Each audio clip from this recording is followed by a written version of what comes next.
कालू कौवा अनाज लेने के लिए दूसरे जंगल जाता है। वहाँ उसकी मुलाकात टोनी चिड़िया से होती है। उसे टोनी चिड़िया बहुत पसंद आती है, जिसकी वजह से वो टोनी चिड़िया से शादी कर लेता है। शादी के बाद कालू कौवा जब अपनी बीवी को ससुराल लेकर जाता है तो कालू की माँ उसको देखकर बहुत खुश होती है। अरे कालू, तू तो दुल्हन रानी बहुत सुंदर लाया है।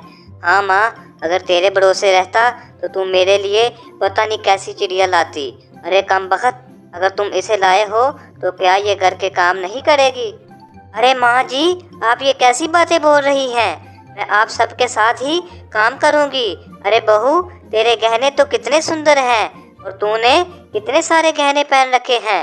जी माँ जी, वो तो है। मेरे माता पिता ने मुझसे ये बोला है कि मैं ससुराल जाकर अपने सारे जेवर अपनी सास को दे दूँ। टोनी चिड़िया की बात सुनकर उसकी सास अंदर ही अंदर बहुत खुश होती है। कालू बेटा, तेरी बीवी सुंदर होने के साथ साथ समझदार भी है। थोड़ी देर बाद माँ जी, ये लीजिए सारे जेवर और आप इसे अपनी अलमारी में रख दीजिए। ला बहू दे, इसे मैं अपनी अलमारी में रख दूँ। टोनी चिड़िया अपने सारे जेवर अपनी सास को दे देती है। अगली सुबह जब कौवे की माँ सोकर जागती है तो वह देखती है कि उसके गले का जेवर गायब होता है। अरे बहू, इधर आओ ज़रा। अरे माँ जी, क्या हुआ? क्यों इतनी सुबह सुबह शोर मचा रही हो? अरे बेटा, मेरे गले में जो बहुत कीमती हमारा ख़ानदानी हार था और लगता है किसी ने चुरा लिया। अरे माँ जी, आपकी चेन कौन चुराएगा भला? मुझे लगता है कि आपने उसे गलती से कहीं रख दिया है और अब आप उसे भूल गई हो। अरे नहीं नहीं बहू, मैंने जब उसे उतारा ही नहीं तो रखने का सवाल ही पैदा नहीं होता। अच्छा माँ जी, अब मुझे याद आया कि कल शाम आप वाल्क पर निकली थी। आपका हार उधर ही गिर गया होगा। हाँ बहू, मैं तो भूल ही गई थी कि मैं कल शाम वाल्क पर गई थी। मैं सुबह से परेशान हो रही थी कि घर से आखिर मेरा हार गायब कैसे हो गया। माँ, मैं देख रहा हूँ तुम बहुत भुलक्कड़ हो गई हो, इसलिए तुम घर की सारी चाबियाँ टोनी को दे दो। तब टोनी की सास घर की सारी चाबियाँ टोनी को दे देती है। माँ जी, ये चाबियाँ रखकर मैं क्या करूँगी?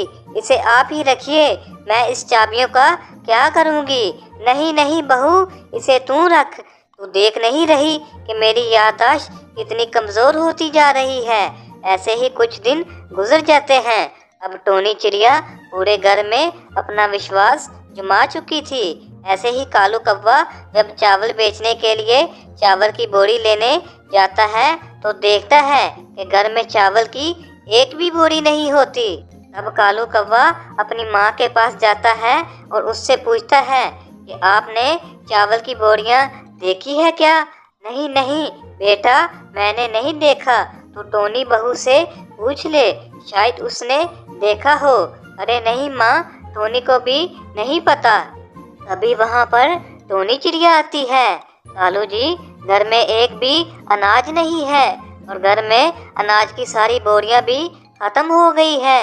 अरे टोनी, बस इतनी सी बात, ये लो मेरा बैंक कार्ड, तुम इससे जितनी चाहो शॉपिंग कर लो। टोनी चिड़िया बैंक कार्ड पाकर बहुत खुश होती है और शॉपिंग करने चली जाती है। और दूसरी तरफ कालू कौवा चावल की बोरियां लाने के लिए चला जाता है। कुछ देर बाद कालू कौवे के मोबाइल पर एक एसएमएस आता है। एसएमएस पढ़कर कालू कौवा थोड़ा घबरा जाता है और घर कॉल करता है। अरे कालू बेटा, मैं तुझे ही कॉल करने वाली थी, तू जल्दी हॉस्पिटल आ जा, बहू की हालत बहुत ख़राब है। क्या हुआ माँ जी? मेरी बीवी ठीक तो है ना? उसे कुछ हुआ तो नहीं? कालू कौवा जब अस्पताल जाता है तो डॉक्टर उसे बताता है, मुबारक हो कौवे जी, आप बाप बनने वाले हैं। बहुत ही जल्द आपके यहाँ भी औलाद पैदा होगी। कालू कौवे को चावल की बोरियों का टोनी चिड़िया पर शक था कि उसने उनका क्या किया था, लेकिन टोनी चिड़िया ने कालू कौवे को बताया कि मुझे इस खुशखबरी का पहले से ही पता था, इसलिए मैंने सारी अनाज की बोरियां गरीबों में तकसीम कर दी। टोनी, तुमने कुछ गलत नहीं किया, मुझे माफ कर दो। मैंने ही तुम पर शक किया था। और फिर वो सब हंसी खुशी रहने लगते हैं। दोस्तों, मज़ीद ऐसी वीडियो देखने के लिए हमारे इस चैनल को सब्सक्राइब कीजिए और साथ में बेल के आइकन को दबाना मत भूलिए ताकि आपको हर आने वाली नई वीडियो मिलती रहे।